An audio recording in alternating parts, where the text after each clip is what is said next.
The Assassin.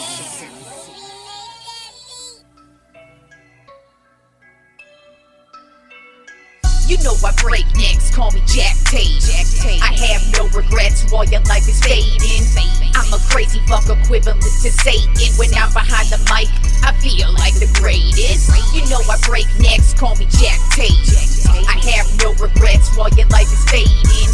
I'm a crazy fuck equivalent to Satan. When I'm behind the mic, I feel like the greatest.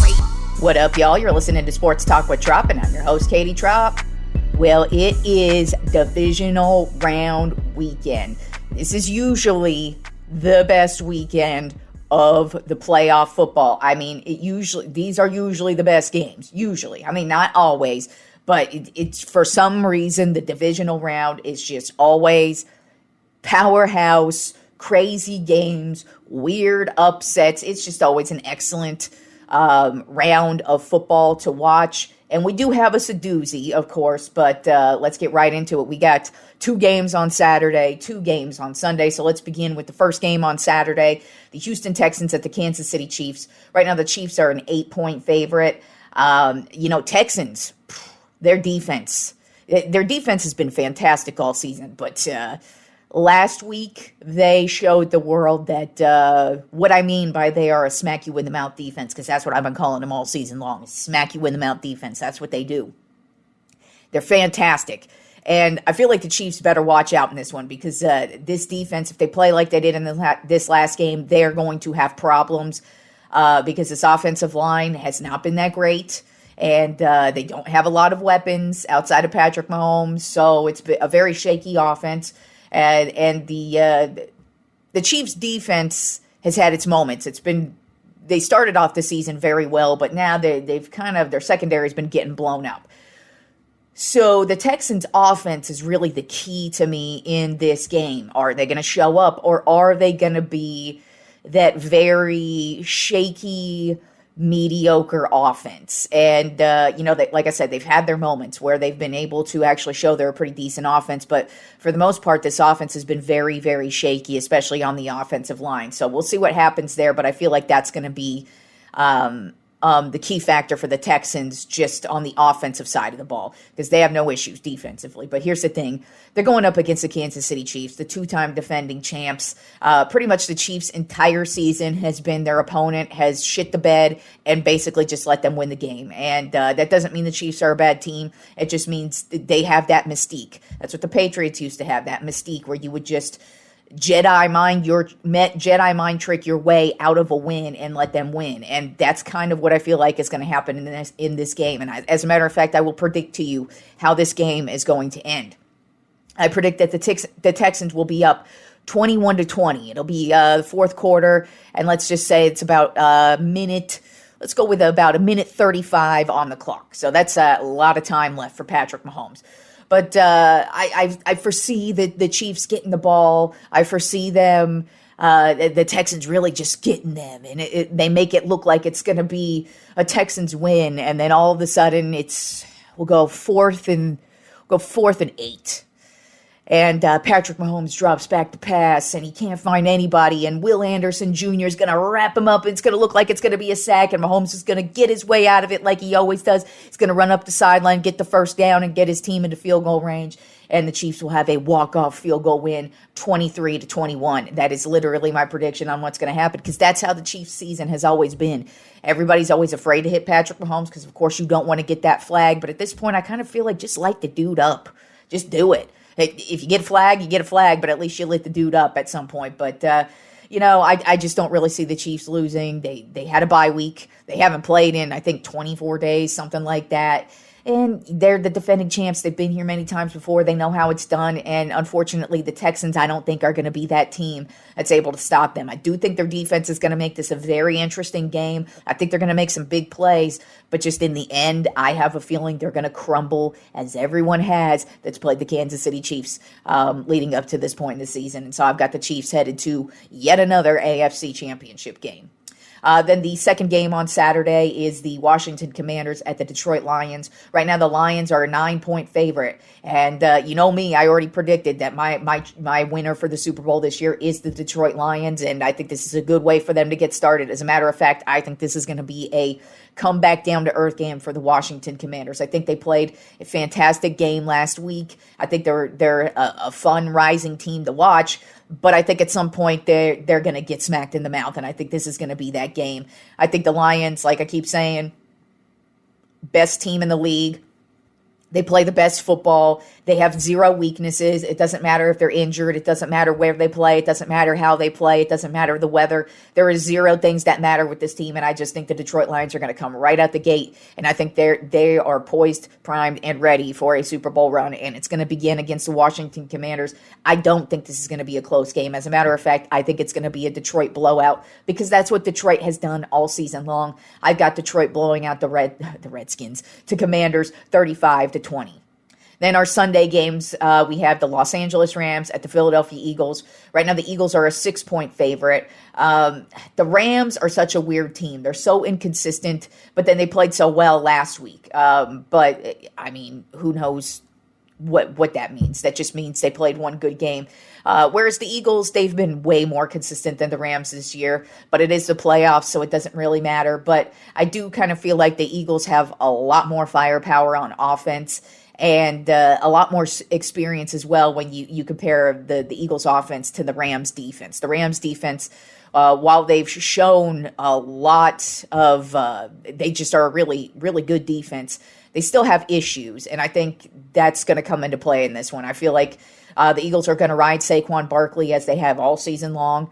I think he's just going to have yet another good game, and I think he's going to make the big plays that matter in the end. I also feel like this Eagles defense is going to step it up. They've been one of the top defenses in the league all season long, and I think they're going to make the day difficult for Matthew Stafford. And I have the Eagles winning a close one, and I think it's going to be a low-scoring affair because apparently it's supposed to be snowing in Philly this day, so that means I feel like it's going to be a ground attack game, perfect game for Saquon Barkley, who I think is going to be, of course, I feel like me personally, everybody's arguing over Josh Allen and Lamar Jackson, as you should, but to me, Saquon Barkley is the MVP of the league, 2,000 yards, and he's a huge difference maker for his team, and I think he's going to be the difference maker in this one.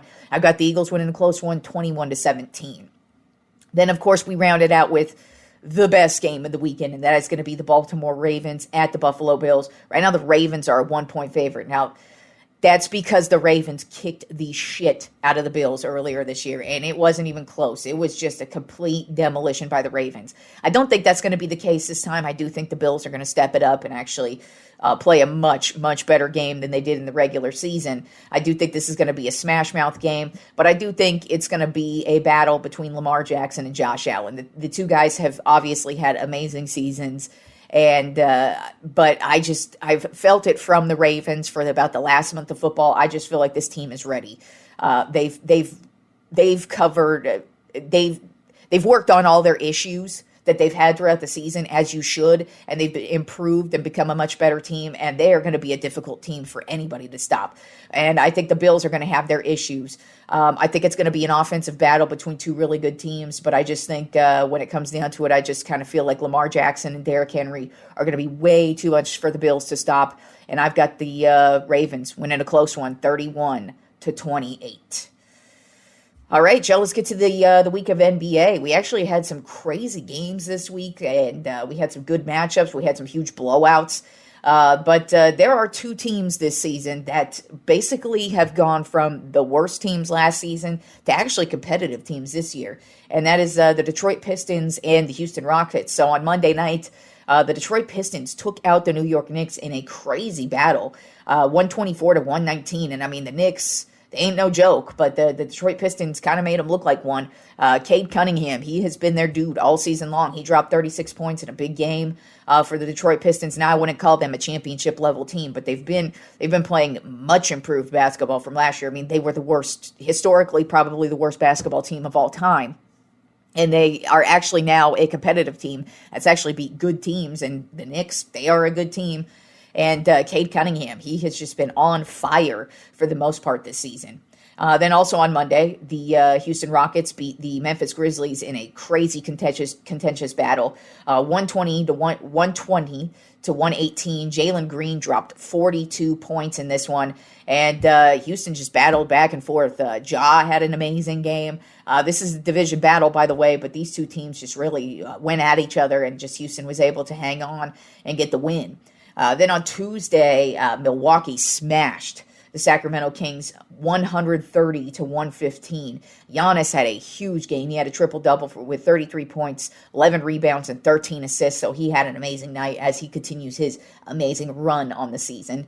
Then on Wednesday, we had the Toronto Raptors beat the Boston Celtics 110 to 97. This game wasn't even really close, and this snapped a 10-game losing streak from the Toronto Raptors. This was actually their first win over the Boston Celtics since March 28th of 2022. So it's been quite some time since the shitty-ass Raptors have beat the Boston Celtics, and it's just notable because, I keep talking about the Celtics. They're a good team, but they've not had a good 3 weeks now. So obviously I expect them to still be a good team, a competitive team throughout all the way up leading to the championship, of course.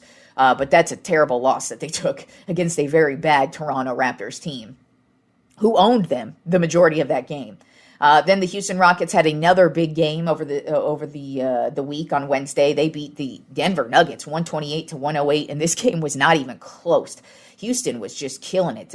Green dropped 34 points. And that's the thing about this Houston Rockets team. It feels like every game they have a new standout player who is the star of the game, basically. And they're just so good defensively. Like I keep saying, they are excellent in the paint. They lead the league in rebounds.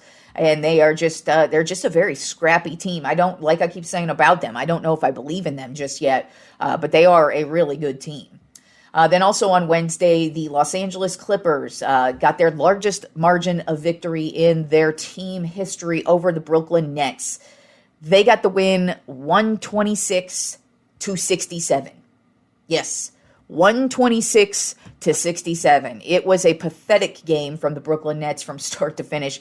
I don't even know how they continued this game. I don't know why they didn't just forfeit the game. Obviously, I'm joking because you can't do that, but that was so terrible. I had to mention it on the show because it was just such a bad and horrific game. And I mean, it was so out of hand in the first quarter that it was just, I can't believe the Brooklyn Nets even were able to walk out of their locker room with their heads held high in that one, because that was a terrible showing from the Brooklyn Nets. And then last night was supposed to be the game of the week between the Oklahoma City Thunder and the Cleveland Cavaliers, because these are the two top teams in the league. Last week they had a battle between each other, and the Cleveland Cavaliers got the win. Well, Oklahoma City took note, and last night's game was not even close. It was all Oklahoma City all night. They got the win 134 to 114. SGA dropped 40 points and had 8 assists. And, Oklahoma City, they look pretty legit. I mean, so do the Cavaliers. These two teams, it's going to be interesting to see if they actually do end up making the finals, because both of them are playing on pace to be the two teams to make the finals. I mean, they're both playing excellent basketball, offensively, defensively. They've got the superstars. They really haven't had any losing streaks. And this is probably the worst loss for the Cavaliers on the season. So lose to the best team in the league like that. I mean, it sucks, but I mean, at least it wasn't to like the Brooklyn Nets or something terrible like that. So, but Oklahoma City took note, and they definitely put their stamp on their season last night. So moving on to the Trop 5 list this week. Since Monday, we have a national championship between Ohio State and Notre Dame. These are two legendary colleges that actually have had quite historic players come out of both of these colleges. So I decided we are going to do the Trop 5 Ohio State Football Legends, and we're going to do the Trop 5 Notre Dame Football Legends, because this was a difficult list to whittle down. And all these guys that I'm going to be talking about, they not only had fantastic college careers, but they went on to the NFL to have, some of them, Hall of Fame level football careers. So these are, we're going to start with Ohio State, and then we'll do Notre Dame. So we'll start with the Trop 5 Ohio State Football Legends, beginning with number 5. This should come as no shock to you since if you heard the intro to the show, the song is called Jack Tatum. So I always give shout outs to Jack Tatum because he is a fantastic football player, legend in my eyes. So number 5, Jack Tatum. He went to Ohio State. He played for Ohio State from 1968 to 1970, and then he was drafted by the Oakland Raiders and would go on to have not only a fantastic career with Ohio State, but he also would go on to have a fantastic career with the Oakland Raiders as well. Then at number 4 on my Tropp 5 Ohio State Football Legends, I have running back Eddie George. He played for Ohio State from 1992 to 1995. He was a fantastic running back for Ohio State. As a matter of fact, he is considered one of the greatest just Ohio State football players, hands down, of all time. He pretty much rushed for 1,000 yards every year of his entire career from Ohio State all the way up until his NFL career. He's most known for being a Tennessee Titan. He did play for a couple of other teams, my Dallas Cowboys included. He was kind of washed up by then, but still, I always loved Eddie George. I thought he was a great running back to watch, but he's most notably known as a Tennessee Titan. And he had a fantastic career, Hall of Fame level career. So not only did he excel in Ohio State, but he took that career and moved it all the way on down to the NFL and has cemented his legendary status in both college and the pro sports. Then at number 3 on my Tropp 5 Ohio State Football Legends, I have offensive lineman Orlando Pace. He was with Ohio State from 1994 to 1996. He was actually one of the most highly sought after guys in this draft. I mean, he was just top level guy, and he would get drafted by the St. Louis Rams. He would actually win a Super Bowl with the St. Louis Rams. He would be a part of one of the most prolific offenses of all time in the NFL.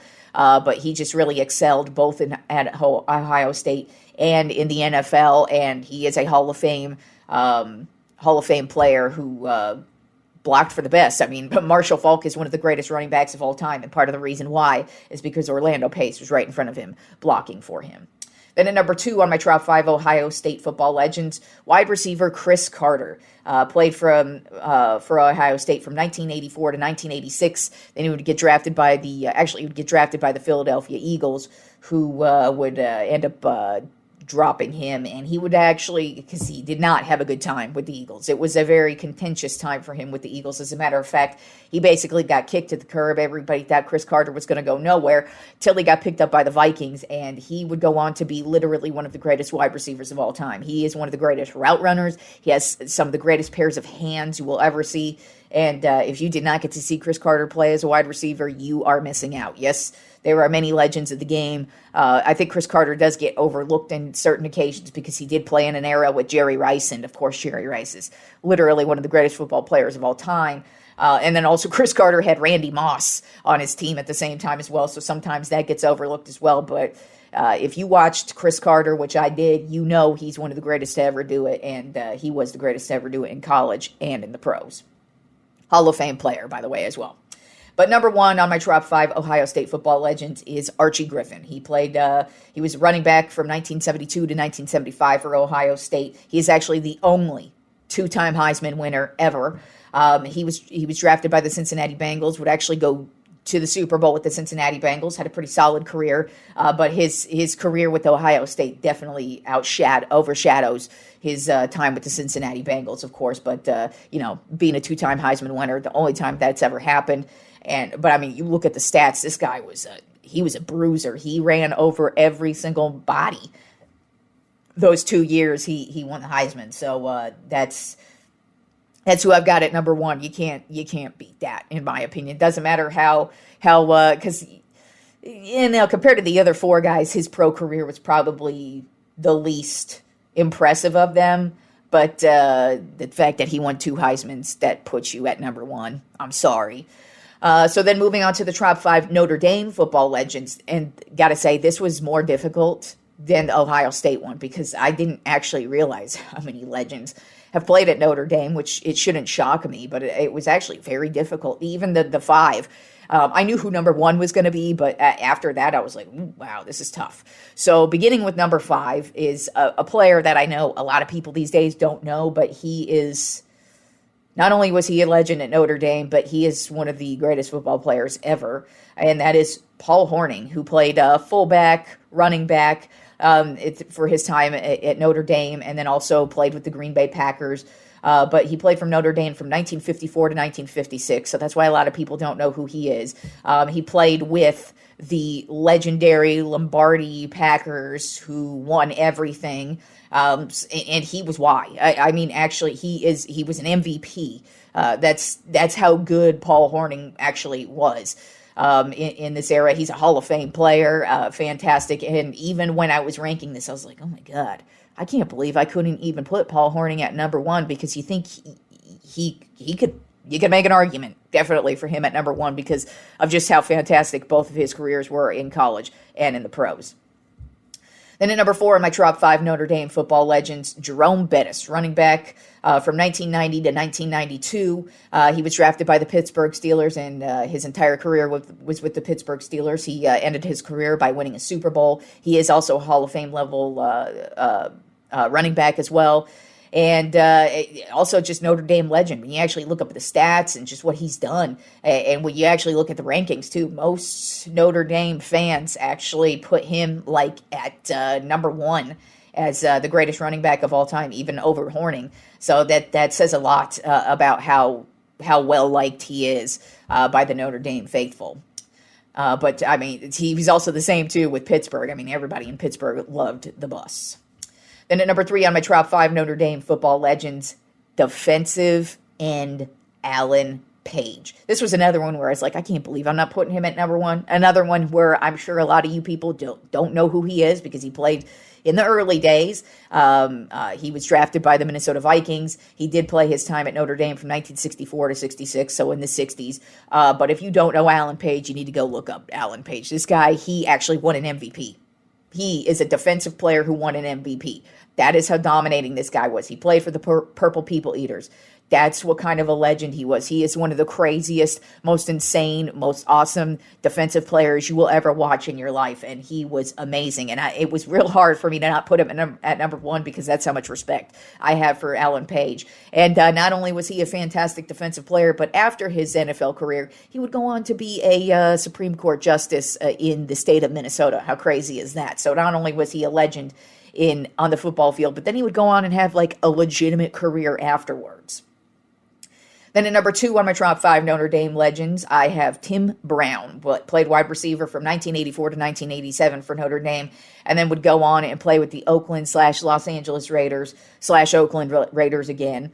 But Tim Brown is another one kind of in the same category as Chris Carter, where I feel like he got overshadowed because there were a lot of fantastic wide receivers in this 80s, 90s era, but they all get overshadowed by Jerry Rice because Jerry Rice was that great. But I mean, Tim Brown was another one. He was so consistent. He never bitched. I mean, he played with this Oakland Oakland team, and he never complained. He was on some of the shittiest teams. He was on teams that would go to the Super Bowl. He never, ever complained. He always just went out there, did his job, and was just a great receiver to watch. But at number 1 on my Tropp 5 Notre Dame Football Legends, to me it was the easiest choice, and that is quarterback Joe Montana. He played quarterback from 1974 to 1978, would get drafted by the San Francisco 49ers, and go on to be one of the greatest football players of all time. Actually would begin the greatest quarterback talk of all time until Tom Brady came around and pushed him out of the way. But it took a long time for that to happen, and even so, Joe Montana, it doesn't matter, one of the greatest to ever do it, and he was great in college, great in the pros, and also another Hall of Fame player. So that is my Tropp 5 Ohio State and Notre Dame Football Legends, and we will get into the college football playoff championship on Monday's show. But until then, enjoy the weekend of sports, and I will talk to you fools on Monday.